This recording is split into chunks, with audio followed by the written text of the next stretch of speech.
would say, oh, Krishna broke his promise. Oh, this is very bad. Or Krishna is dancing with the gopis in the middle of the night in the forest. This is very immoral, very bad. We actually meet people who talk like this. Nonsense. Krishna, his glory is that he breaks the principles of religion to exchange loving affairs with his devotees. Krishna's good quality is that he breaks his own promise to uphold the promise of his devotee. Bhishma. Bhishma vowed, he said in the beginning of the battle, that I will make Krishna break his promise. And he did it. So Krishna actually broke his own promise to uphold the vow of his devotee. That's how much Krishna cares for his devotees. Because among Kshatriyas, to break a promise is a big deal. You don't just break a promise. That's a big mark on your reputation. People remember that. You see? So, the kings in those days were not like the rascal politicians today, where they make some promise in the campaign and then as soon as they're elected, they just forget it. They do whatever they like. No.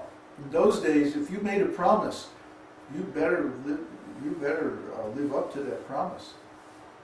Or people will always remember how you dishonored yourself by breaking your promise, breaking your word. Truthfulness is so much valued in Vedic culture. See, that the very first thing that we require when you join our social network, that you give your real name, your real email address, your real picture, and your real location. See, these 4 things are there from the very beginning. Because we don't want dishonest people. We don't want people using an alias. We don't want people using false identity. You see? We want honest people, trustworthy people. People that you would want to be friends with, that you would want to be your neighbor, that you would want to be in a community with. See, we build our sense of community by building trust and building the relationships based on that trust. And that creates an atmosphere of where love is possible. Love is not possible unless you have trust. So trust is based on truthfulness. And truthfulness has to be based on keeping your word. So if you say, like we say, we're going to have Darshan at 6:30, the Darshan starts at 6:30. Now if everybody else is late, we don't care. But we kept our word. And this gives you something, a special power called Vak-Siddhi. If you do this many, many, many times, you speak something and then you do it. You make a promise and then you keep it. Whatever you say then will come true. Believe me, I'm talking from experience now. That when you develop this habit of always speaking the truth, always speaking plainly, not being diplomatic or putting spin and all this nonsense, but just speaking straight truthfulness, then you acquire this power. Your words acquire a certain power. That when you say, okay, we are going to go to India, we are going to teach in the colleges, we're going to get some land, we're going to have some cows, we're going to have a farm, we're going to do this, we're going to do that. And so you could see that just by speaking this, Krishna is already making those arrangements through his devotees. See? Krishna is like, oh, this devotee of mine is so truthful. I have to maintain his word. So just by his speaking, now that means I'm going to have to do all this over here and make this all happen so that his word is not false. So he doesn't lose his honor. He's going out on a limb. He's making a promise, making a commitment on my behalf. We're going to have this dedicated to Krishna. All this service, all this community, all of this teaching work and all this stuff. This is for Krishna. We're not doing it for our sake. We're doing it for Krishna and Krishna's devotees. So when Krishna sees that, he says, I have to uphold my devotee's promise. And he takes action. Krishna is not empty promises. Krishna does not indulge in that sort of nonsense. When Krishna makes a promise, he takes action on that promise. And we're the same way. When we say, oh yeah, we're going to do this, then we do it. And by building this force of truthfulness over many, many years, then it comes that you get this Vak Siddhi. Vak means speech, and Siddhi means perfection or mystic power. So then you speak, and the thing happens. It's a very nice habit. Very nice quality. Oh, here we go. Number 40. Controlled by love. Kṛṣṇa becomes obliged to the loving spirit of the devotee, and not exactly to the service rendered. No one can serve Kṛṣṇa completely. He is so complete and self-sufficient that he has no need of any service from the devotee. It is the devotee's attitude of love and affection for Kṛṣṇa that makes him obliged. A very nice example of this obligatory behavior was manifested when Sudama Vipra went to Kṛṣṇa's palace.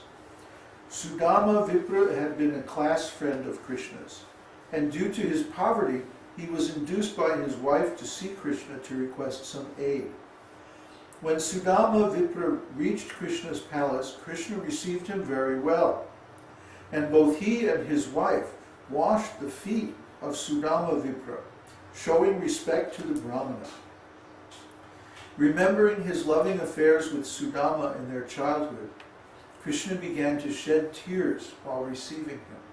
I told this story the other night, how they were gathering wood in the forest and they got caught in the storm and they had to take shelter in a tree and they were lost all night. And then the spiritual master and all his disciples came out the next morning and they found them and they took them back to the ashram and like that. So Kṛṣṇa was remembering all these things. He doesn't tell the rest of the story. The rest of the story is that after Sudama Vipra visited Kṛṣṇa, he gave a little offering of chipped rice. You know, chipped rice is like the lowest quality rice. It's the rice that's left over after the bulls stamp the paddy, to separate the husk from the meal. And so it's kind of, third class rice. And that was all that Sudama had. And even that he had to beg. He was very thin. He was so poverty-stricken. But when he saw Kṛṣṇa, he was so satisfied. Kṛṣṇa's behavior was so beautiful that he couldn't even think of asking Kṛṣṇa for anything. So he simply went home feeling great joy that, oh, Kṛṣṇa is my dear friend. And when he got back to the place where he had lived, everything was different. He couldn't recognize it. Because instead of just a humble grass hut, there were these beautiful palaces with musicians and dancers and beautiful opulent gardens and so many things, so much beauty everywhere. That Kṛṣṇa, without even being asked, he had transformed his place into beautiful Vaikuntha, right? So he came home, and then this beautiful angelic woman came out, all dressed in beautiful saris and jewels, and welcomed him. And he said, "What is this place? Who are you?" And she goes, "You don't recognize me? I'm your wife." That even her body had become transformed and she was like a demigoddess. And then when he came into his home and she embraced him, then he also became transformed and he regained his spiritual body and he was, in complete happiness from that moment on. So we can understand that Kṛṣṇa makes all arrangements for his devotees. And we're actually experiencing this. This is a fact. This isn't just sales talk. It's not just a myth. It's not just something that we say to sell our religion. It's our actual experience, our day-to-day life, our everyday life. Because what are we doing? We're simply getting on the internet and we're talking about Krishna, reading this book. I mean, what are we doing? But simply by this glorification of Krishna, even we're not saying anything original, simply repeating whatever our spiritual master said. But that's Krishna's system. That's what he tells us to do in the scriptures. And when we do that, wonderful things happen. People come and they want to help and they want to serve and they want to give and they want to do very nice things. But we're not even asking them.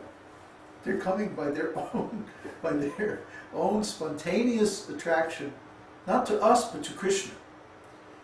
Because we're representing Krishna, we're carrying Krishna, and we're also giving Krishna to others. Actually, they could approach Krishna on their own. They don't need us. But somehow or other, they don't.